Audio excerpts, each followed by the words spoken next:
E o ceticismo da fé fala sobre o quê? Esse é um livro que eu escrevi. Porque, a princípio, ceticismo e fé são coisas paradoxais, né? Exatamente. Esse título, até, na verdade, ele surgiu...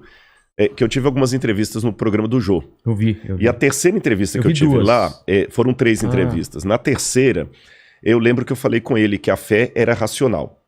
Aí ele falou, essa foi a maior antifrase que eu já ouvi aqui no programa. Total, né? E eu falei com ele, olha, é porque se a fé não for racional, não é fé, é fideísmo, ou crendice. Ou seja, o Machado de Assis falava de um personagem de Rubião, Quincas Borba, tinha o Rubião, que era um personagem que ele dizia o seguinte, Rubião era mais crédulo do que crente. Então, às vezes, é uma diferença do que crente. Qual é a diferença? O crente, apesar do jargão popular pensar diferente, o crente é aquele que acredita porque ele tem evidências para crer daquele jeito. O crédulo é um ingênuo, é aquele que tem a fé por amor da fé. Ele acredita em qualquer coisa. Qualquer coisa... Você tá entendendo? Tá. Então eu aproveitei esse lance, e é um livro que eu já estava escrevendo. Esse livro é mais na área filosófica. Eu trato de questões, por exemplo, ali, se Deus existe... e é todo amor e todo poderoso, por que criança morre de leucemia? Tem guerra. Exatamente. Pandemia. Então falo de muita coisa. Será que dá para acreditar em Deus e na Bíblia? É uma linguagem assim que eu falo bem da filosofia, que é uma das minhas áreas também. Falo um pouco da pós-modernidade. Numa linguagem mais descontraída. Tem um capítulo que eu falo decifrando Homer Simpson. Que eu faço uma análise sociológica do cidadão de hoje.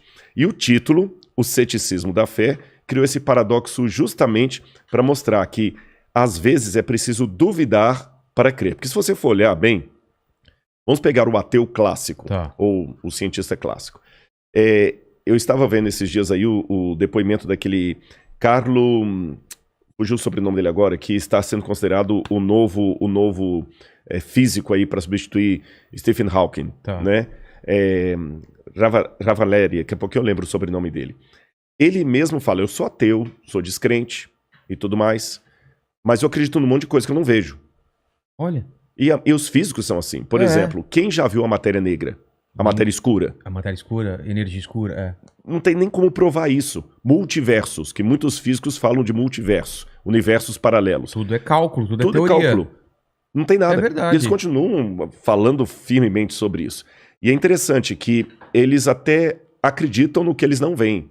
Porque ele foi ao universo, não vê Deus lá, então ele crê que Deus não existe. E é um paradoxo, mas é uma realidade. Até que alguém prove alguma coisa para ele. Para ele, então ele crê no que ele não viu. Como não tem Deus lá, eu tenho certeza que ele não existe. Você tá entendendo? Mas eu acho que na cabeça dele, por exemplo, o cálculo matemático meio que prova que existe essas coisas. Não seria isso? Não há. Na verdade, você tem alguns indícios, mas são os mesmos indícios que um cosmógrafo teísta, que acredita em Deus, vai usar para falar assim, olha, o universo demonstra planejamento. Logo, deduz-se que é um criador. Seria mais ou menos assim, explicando em linguagem simples, aí eu até falo por que eu coloquei esse título.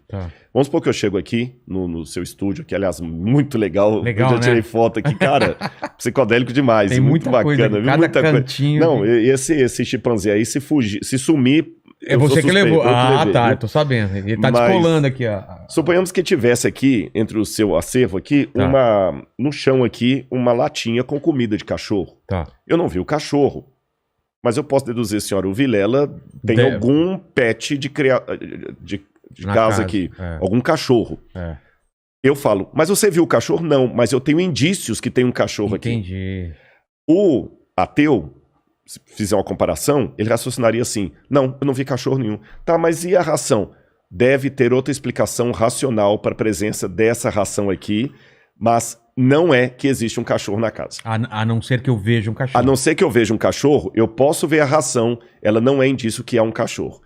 Então por que a ração dá? Aí ele começa a trabalhar com outras hipóteses. O Vilela, como ele tem aqui um macaco à mesa, tem um símbolo da Coca-Cola, tem uma geladeira ali da General Electric, ele colocou um objeto também, ponto. Mas ele não trabalha com a hipótese de existir um cachorro.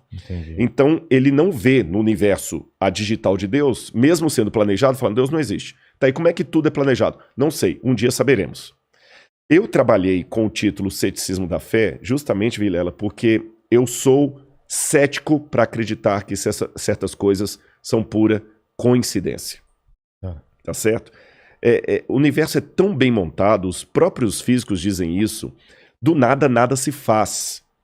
Então, se tudo começou um dia, o Big Bang, né, Lemaitre... E o que tinha antes? O que tinha antes? Agora, esse novo cosmólogo já está trabalhando assim, não, talvez antes do Big Bang houvesse um outro universo que nós somos gerados por ele, mas esse talvez é uma coisa especulativa, que eu nem posso chamar de filosófica. É especulativa total, porque não existe indício nenhum disso. Quando o George Lemaitre, que era padre, por incrível que pareça, desenvolveu a teoria do Big Bang, na época de Einstein, eram amigos de Einstein e tudo mais, o que eles disseram? Esse é o que é clássico sobre o Big Bang e que está mais próximo de ser comprovado. Tá. Em primeiro lugar, o universo teve um começo. Esse universo que nós acreditamos teve um começo. E antes do universo não havia nada. Nem o tempo, nem o espaço, nem a gravidade, nem a energia, não havia nada. Era o zero absoluto. Isso. A incógnita é a seguinte: do nada, nada se produz. Ex nihilo, nihil fit, diziam os latinos. Se não havia nada, por que hoje há algo? É uma pergunta que já vem desde Parmênides. Por que existe algo ao invés de nada? Eu sou cético demais para acreditar que do nada pode sair tudo.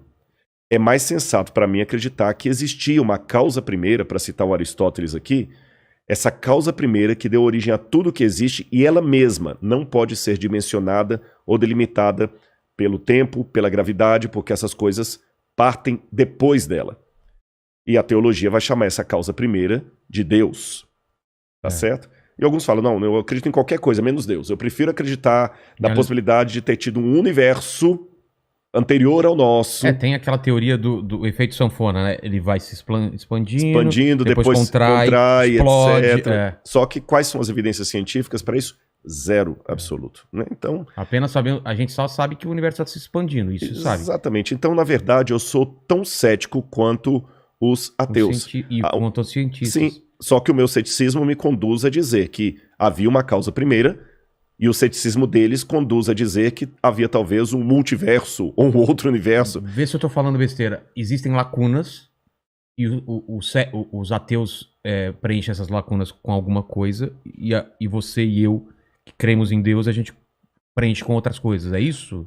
Sim, são lacunas. E não, são lacunas. É só que essa frase, o Deus das lacunas, ela acabou... Existe isso? Existe essa expressão, o Deus das lacunas. Não sabia. Só que ela é dita de uma forma pejorativa, sabe? Ela é dita de uma forma pejorativa, como se fosse assim, o crente, o crentez, até para falar numa linguagem bem vulgar assim. Não tem explicação, assim, não tem explicação, é Deus. Ponto, não tem explicação, é Deus. E isso acaba caindo realmente numa forma caricata. Fácil, né? É exatamente, porque... existe também o acaso. Eu tô conversando com você aqui, eu posso derrubar esse copo e cair no chão e quebrar. Não é um milagre. É um milagre, ou o diabo que derrubou, o Deus que derrubou. Então, realmente é uma forma caricata de falar da fé. Eu não acredito que seria simplesmente o Deus das lacunas. É a lógica que me permite preencher essa lacuna com uma hipótese, que a minha hipótese é a hipótese teocêntrica, a hipótese de Deus. Tá.